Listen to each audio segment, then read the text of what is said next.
to cite my latest article, I really started to make a point about this, showing a historic example of corporate brainwashing where nobody wanted to eat hot dogs because they were toxic and they were made with processed food, and everybody was trying to stay natural. And I showed people that classic Oscar Mayer Wiener commercial from 1965 where the little kids are dancing together and they say, "If I was an Oscar Mayer Wiener, everyone would be in love with me." And then you got this one kid who doesn't want to sing the song and he says, "If I were an Oscar Mayer Wiener, it would surely be the end of me." And then all the other kids gang up on him, and he ends up falling in line with them and marching and singing the same song, that everybody would be in love with him. And it appears like an innocuous, silly example, but this is part of their strategy. The vertical integration was to switch us over from simple food that we were used to having for thousands of years, having a breakfast with eggs and, simple single ingredient foods, and then getting us onto like boxed cereal. And now, just all this processed stuff, or, oh, well, you're too busy to even cook, so you got to just grab fast food. Well, Jacob told me that the fast food was weaponized. In fact, most of the processed food is weaponized. And for me, one of the real amazing events of 2018 was this movie called Secret Ingredients. Now, I don't have any relationship with the filmmakers. This is the first time I've ever discussed this, but this movie came out a little while ago. And if you hadn't been eating organic food before and then you watch this film, you will definitely not ever want to eat anything that's not organic again, because it is totally shocking. When you say, let me jump in real quick. What's your definition of processed foods? Well, they go through that in the film, but in general, what we're looking at is various documentaries that are showing us different things about our food supply that are incredibly dangerous and harmful. And of course, we have Robert De Niro, who did Vaxxed, the movie about vaccines, which is very highly controversial. Mm-hmm. If you have kids in California, they force you to vaccinate your kids. You don't even have a choice. There was a vaccine lawsuit that happened just at the beginning of the year here, where the antigens weren't even present in the vaccine. So people are starting to wake up to the fact that these vaccines are harmful. Not that vaccination doesn't work at its core, but that's not all that they're doing with this. So you can look at Vaxxed, and then there's a really great movie narrated by Katie Couric called Fed Up, and that one focuses specifically on sugar.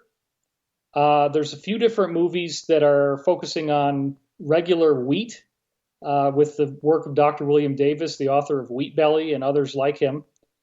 And then Secret Ingredients is where you then bring in like the produce, and specifically genetically modified food. They really focus on this Monsanto ingredient called glyphosate that's now being used as a weed killer. That's what their excuse is. It started as something that they found from industrial waste. And they noticed, hey, wow, look, these industrial waste pipes dump out into this field and everything dies. Hey, we could use this. It's a weed killer. So they designed the crops that are all conventional produce to be able to handle taking this toxin in without them becoming destroyed by it. But then everything else that would live in that area is gone. See, and there's another vicious circle there when we're talking about not only glyphosate and Monsanto. There's a weird catch-22 here, in that a circle that nobody can get out of. You're going to buy your seeds from Monsanto that go on the ground. You're going to get a loan from Monsanto to purchase, and then that goes in the ground. Then you're going to buy the weed killer. And then, and then stuff is going to be sprayed from the sky. And all of that is happening. That all comes from Monsanto. Then the stuff comes out of the ground. Then the distribution network goes into play.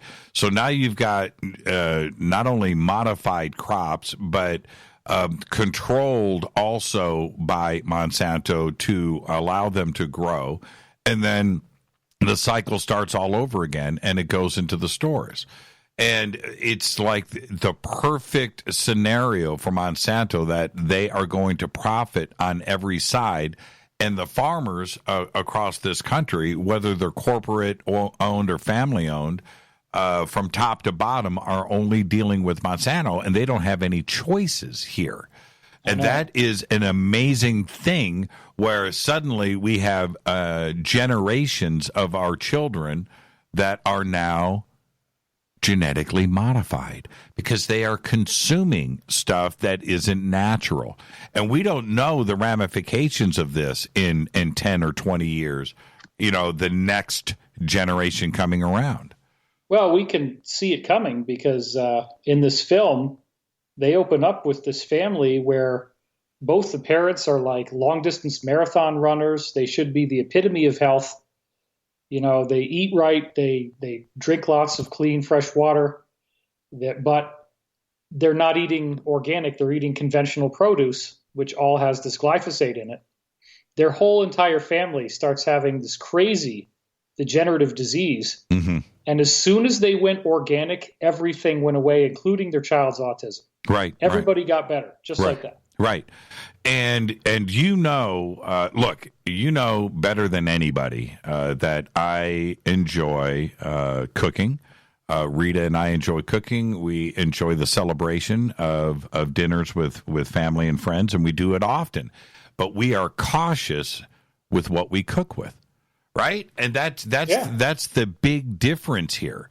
Yeah, I may be standing at my grill next to David, doing some crazy meat cooking, but it's the correct stuff. And the awesome Armenian shish kebab. Yes, you did it so well. But it's what you consume, and our bodies have changed. Rita and I have changed. And it's something that you have to do, and you have to recognize it. And I am fearful.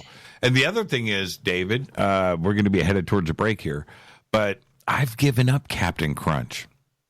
Do you know what? Wow, that's a big sacrifice. That's a big deal, and I couldn't imagine my life without certain things. And man, Captain Crunch berries and peanut butter crunch were part of my life, but they are not anymore. If you want to become Top Jimmy, like in the Van Halen namesake, I don't think Top Jimmy eats Captain Crunch when he walks and he screams. And if Top Jimmy is the king, then he's not going to be king with Captain Crunch. Man, my future, though, I saw Top Jimmy with a big bowl of but you have to make these changes. And for me to see these things happen, I would only suggest to anybody else, if you're out there, just try it for 3 months. Just make that sacrifice